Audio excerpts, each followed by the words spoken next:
Family, ವಿಧವೆಯರಾಗಲಿ, ಮಕ್ಕಳಾಗಲಿ, ನಮ್ಮ ತಂದೆ ಈ ರೀತಿ ತೀರು ಹೋಗಿದ್ದಾರೆ, ದೇಶಕ್ಕೋಸ್ಕರ ಕಾರ್ಗಿಲ್ ವಾರಲ್ಲಿ ಇದ್ದಾರೆ, 61 ವಾರ. ಮೋಸ್ಟ್ಲಿ ಅದೇ ಈಗ ನಾವು ಎಲ್ಲ ಸಂಭ್ರಮ ಕ್ಷಣಗಳು ಅಂತ ಹೇಳ್ತೀವಿ, ಬಟ್ ಆ ಸಂಭ್ರಮಕ್ಕೆ ಸಾಕ್ಷಿಯಾದಂತಹ ಹುತಾತ್ಮ ಯೋಧರ ಇವತ್ತು ನಮ್ಮ ದೇಶ ಸ್ವಾತಂತ್ರ್ಯವಾಗಿ ಉಳಿದಿರೋದು ಈ ಜನ ಇದರಲ್ಲಿ ಮಾಡ್ತಾ ಇರೋದು ಆ ಬಲಿದಾನದಿಂದಲೇ ಆಗಿರೋದು. ಹೊರತು ಒಂದ್ ವೇಳೆ ಅವ್ರ ಬಲಿದಾನ ಆಗಿಲ್ಲದ್ರೆ ನಾವು ಬೇರೆಯವ್ರಿಗೆ ಇಷ್ಟು ದಿನ ಬೇಕಾಯ್ತಾ ಅದನ್ನ ನಮಗೆ?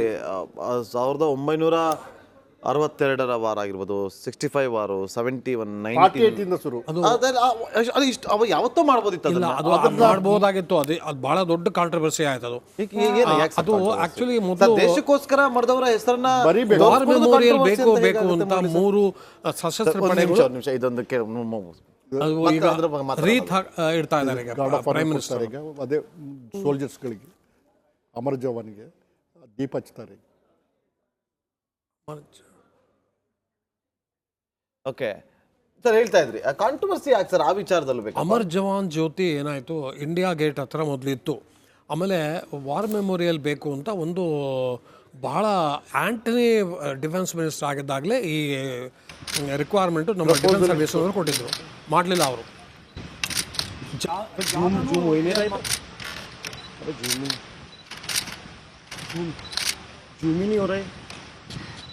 अरे जूम ही नहीं हो रहा है, तो जूम ही नहीं हो रहा। अब कोई नहीं, अब हो गया, अब हो रहा।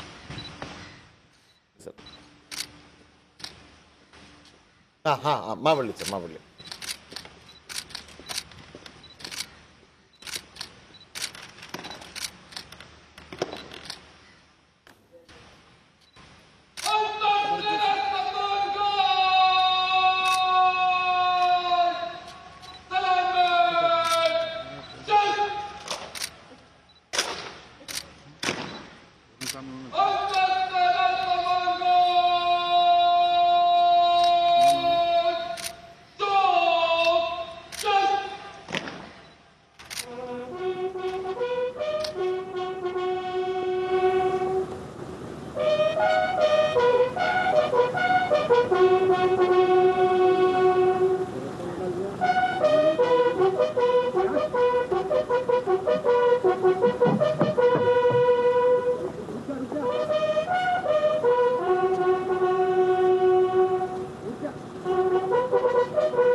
ಹುತಾತ್ಮ ಯೋಧರ ಸ್ಮಾರಕಗಳಿಗೆ ಗೌರವ ವಂದನೆ ಸಲ್ಲಿಕೆ ಮಾಡ್ತಾ ಇದ್ದಾರೆ ಪ್ರಧಾನಿ ನರೇಂದ್ರ ಮೋದಿ ಅವರು. ಆ ನೇರ ದೃಶ್ಯಗಳನ್ನು ರಿಪಬ್ಲಿಕ್ ಹಣದಲ್ಲಿ ತಾವು ಗಮನಿಸ್ತಾ ಇದ್ದೀರಿ.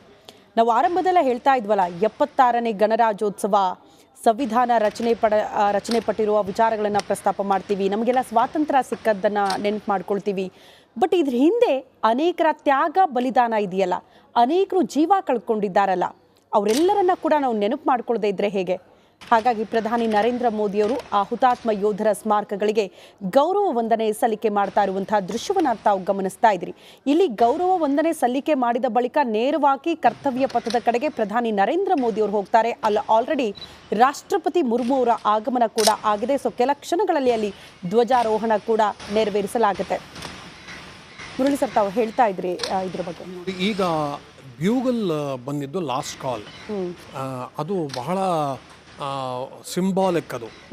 ಅದು ನಮ್ಮ ದೇಶಕ್ಕೋಸ್ಕರ ಯಾರು ತಮ್ಮ ಸರ್ವೋಚ್ಚ ಬಲಿದಾನ ಮಾಡಿದ್ರು, ಯಾರ ಹೆಸರು ಅದು ಹಿಂದೆ ಸುತ್ತು ಅವ್ರ ಹೆಸರುಗಳ ಕೆತ್ತಿದ್ದಾರೆ, ಅವ್ರನ್ನ ಜ್ಞಾಪಿಸ್ಕೊಂಡು ಲಾಸ್ಟ್ ಕಾಲ್ ಬ್ಯೂಗಲ್ಸು ಅದನ್ನು ಪ್ಲೇ ಮಾಡಿದ್ರೀಗ.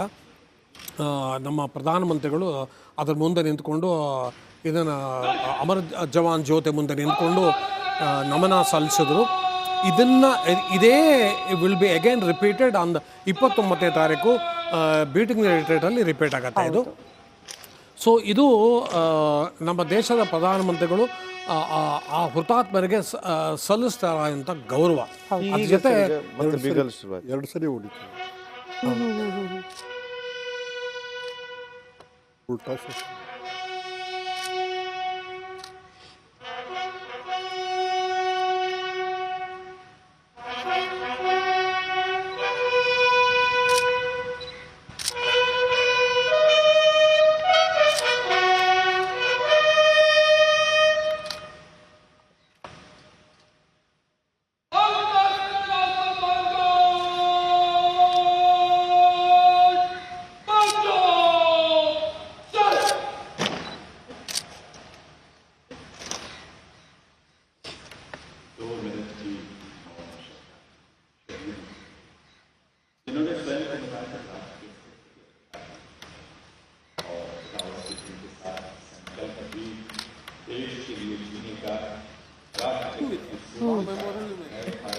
ಆಮೇಲೆ ಇಂಡಿಯಾ ಗೇಟಲ್ಲೂ ಇದೆ, ಹೌದು, 2 ಕಡೆ ಇದೆ.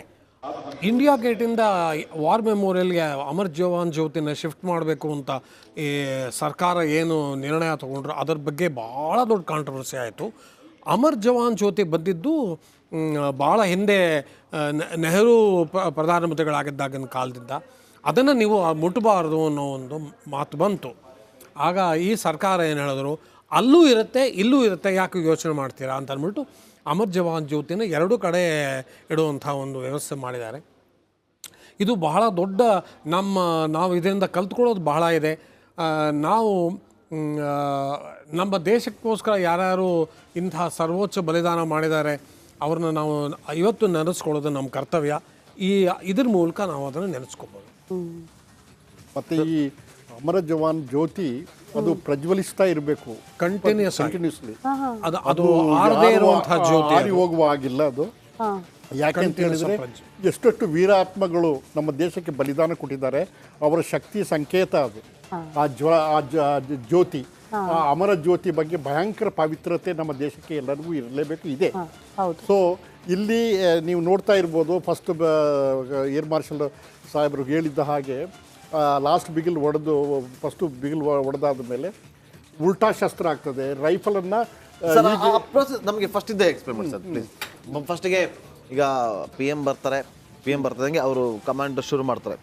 ಅಲ್ಲಿಂದ ಶುರು ನಮಗೆ ಹೇಳಿ ಸರ್, ಅಲ್ಲಿ ಏನು ಹೇಳ್ತಾರೆ ಅದು ಸ್ವಲ್ಪ ನಮ್ಮ ವೀಕ್ಷಕರಿಗೆ. ಫಸ್ಟ್ಲಿ ಇದು ರಿಪಬ್ಲಿಕ್ ಡೇ ಆಗಲಿ ಸ್ವಾತಂತ್ರ್ಯ ದಿವಸವಾಗಲಿ 2 ದಿವಸಗಳು ಫಸ್ಟಿಗೆ ವಾರ್ ಮೆಮೋರಿಯಲ್ಗೆ ಪ್ರಧಾನಮಂತ್ರಿ ಬಂದೇ ಬರ್ತಾರೆ. ಈಗ 1 ನಿಮಿಷ, ಈಗೇನು ಅದು ಸೈನ್ ಮಾಡ್ತದೆ ಅವರಿಲ್ಲ. ಈಗ ಅಲ್ಲಿ ಒಂದು ವಾರ್ ರಿಜಿಸ್ಟರ್ ಇದೆ, ವಾರ್ ಮೆಮೋರಿಯಲ್ ರಿಜಿಸ್ಟರ್ ಇದೆ. ಅದು ಆ ವಿಸಿಟರ್ ರಿಜಿಸ್ಟರ್ಗೆ ಅವರು ಸೈನ್ ಹಾಕಬೇಕು. ನಾವು ಹೋದಾಗ ಸೈನ್ ಹಾಕ್ತೀವಿ, ಅಲ್ಲಿ ಹೋದ್ರೆ ನಾವು ಈಗ ವಿಸಿಟ್ ಮಾಡಿ ಆಗಿದೆ ಅಂತ. ಆಮೇಲೆ ಪ್ರಧಾನಮಂತ್ರಿಯವರು ಬಂದಾಗ ಅವರ ಜೊತೆಯಲ್ಲಿ ನಮ್ಮ ಈ 3 ಸೇನೆಯ ಸೇನಾಧ್ಯಕ್ಷರುಗಳು, ಈಗ general Chaturvedi chief of the army staff, ಮತ್ತು ಇವರು ನಮ್ಮ CDS command defence service chief, air force chief, ಇವರೆಲ್ಲ ಒಳಗೆ ಬಂದಿರ್ತಾರೆ.